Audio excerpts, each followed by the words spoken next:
Bonjour, mon nom est Dominique Detroyer, j'habite Bruxelles et je suis dompteur de lions. Dompteur de lions, ça veut dire quoi? C'est un métier qui n'existe pas en Belgique, c'est pas autorisé, mais le dompteur de lions, c'est en fait mon métier, c'est apprendre aux gens à dompter le lion qu'ils ont entre leurs deux oreilles. Et donc c'est une image évidemment pour les mécanismes de stress, les mécanismes de pensée.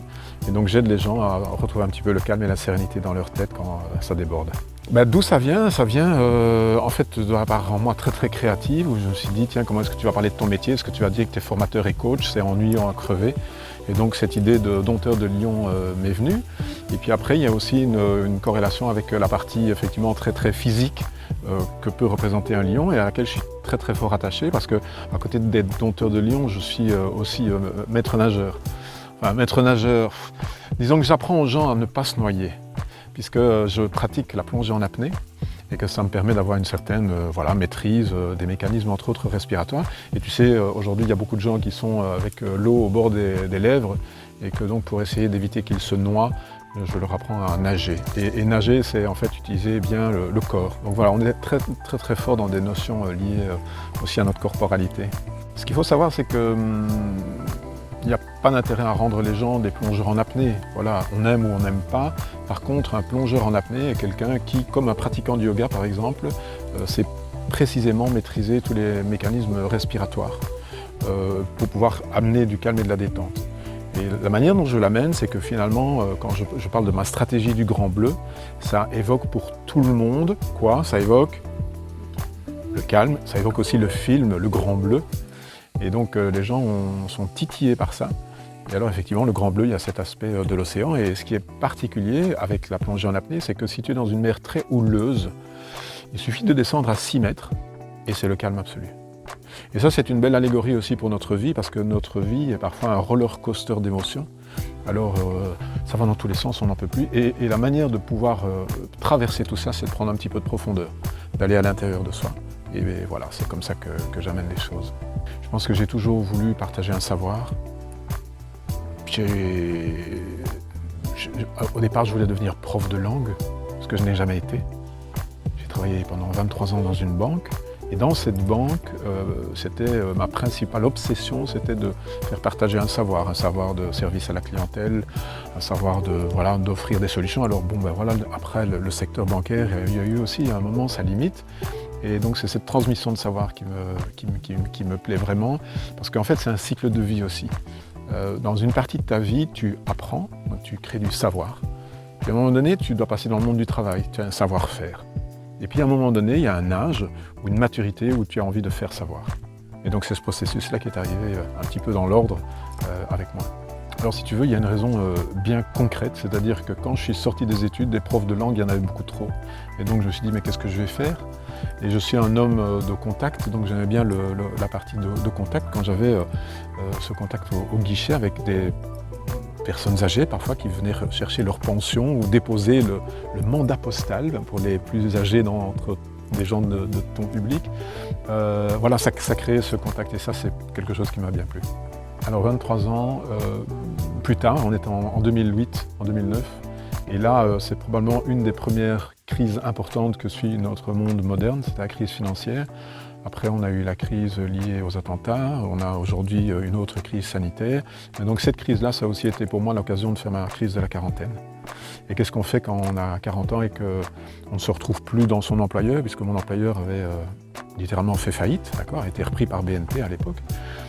Tu peux t'acheter une moto quand tu as la quarantaine, mais j'en avais déjà une. Acheter une Rolex, on peut le faire aussi, mais j'avais pas envie de mettre autant d'argent à quelque chose qui est juste sur le poignet. Et puis on peut aussi changer de femme parfois, il y en a qui décident de faire ça à 40 ans, j'avais pas du tout envie de changer ma relation avec Chantal, donc j'ai quitté mon employeur.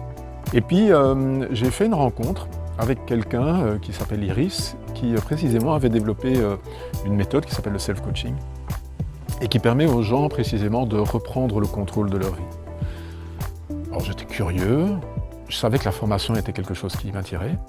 Et alors quand j'ai vu ça, je me dis mais waouh, c'est ça que je vais faire. À l'époque, il me restait encore 17 ans à travailler. Peut-être qu'entre-temps, comme Elio Di Rupo est passé par là, c'est devenu 20. Mais c'était vraiment ça, c'était un coup de cœur pour dire ça c'est quelque chose que moi je n'ai jamais appris de cette manière-là avant mes 46 ans. Et mon kiff le plus total, c'est d'avoir des groupes Par exemple, je travaille pas mal avec des gens de chez Colruyt et ça me fait un kiff tonnerre de savoir qu'il y a des gens de 30 ans qui peuvent découvrir ça à 30 ans plutôt qu'à 46. Alors le self-coaching, c'est une méthode, un ensemble de méthodes qui te permet d'avoir une meilleure connaissance de toi, de pouvoir à certains moments avoir cette intelligence émotionnelle qui te permet de gérer bien tes émotions. Et puis aussi, ça te permet de pouvoir te fixer des objectifs et les atteindre.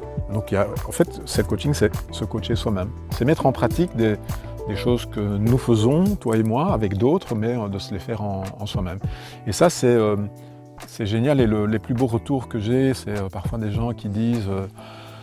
alors il y a des gens qui disent « Ah, si j'avais su ça plus tôt », avec une petite part de regret. Et puis il y en a aussi qui disent c'est incroyable comme je me rends compte qu'en fait, on a tout pour pouvoir parvenir à nos objectifs. Tout se trouve entre nos deux oreilles.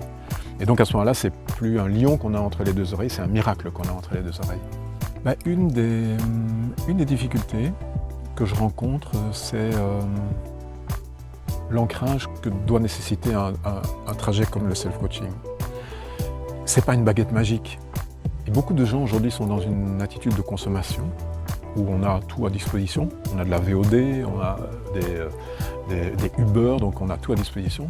Mais le développement personnel, c'est pas comme ça. Le développement personnel, c'est un terrain, c'est un terrain fertile, mais il faut mettre de l'engrais, il faut mettre de l'eau.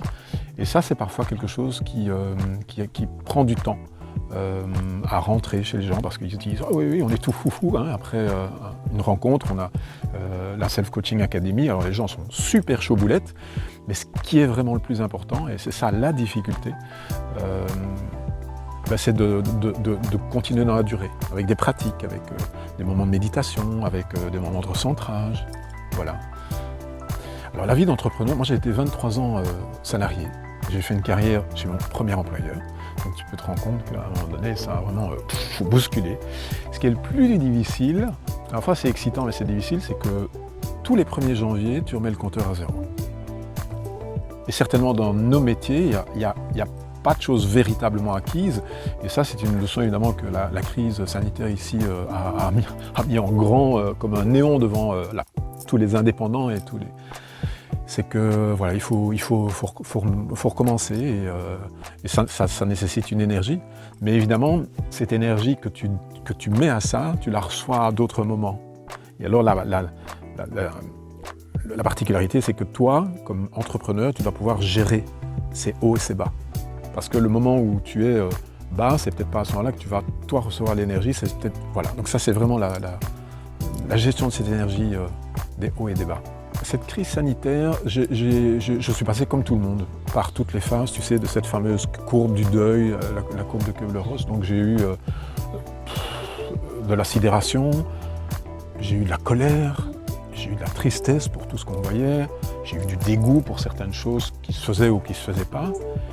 Et puis ça m'a conforté dans le fait que cette crise est en fait un gros message que la terre nourricière nous envoie en disant « Je ne sais pas si vous avez compris, mais il y a un truc qui ne se passe pas bien avec ce que vous êtes occupé de faire. » Donc c'est un gros wake-up call pour moi.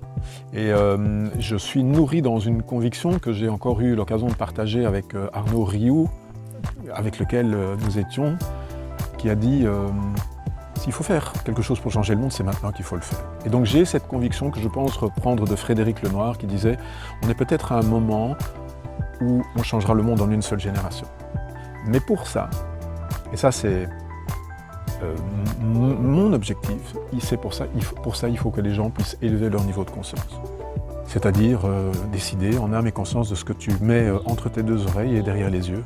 Je rêve d'un monde où les gens auront compris que changer le monde n'est pas l'affaire des politiciens, des financiers, des scientifiques, mais c'est leur rôle. Ça c'est leur rêve. Ça, c'est le monde dont je rêve. Je pense que ce que je dis souvent, c'est que c'est un mouvement collectif. Il y a un mouvement d'élévation de conscience. Donc, comment est-ce qu'on peut m'aider ? Je pense que si vous avez trouvé quelque chose d'intéressant dans ce que j'ai raconté, si vous pensez que ça peut aider quelqu'un que vous aimez, simplement, vous lui envoyez l'interview qu'on vient de faire.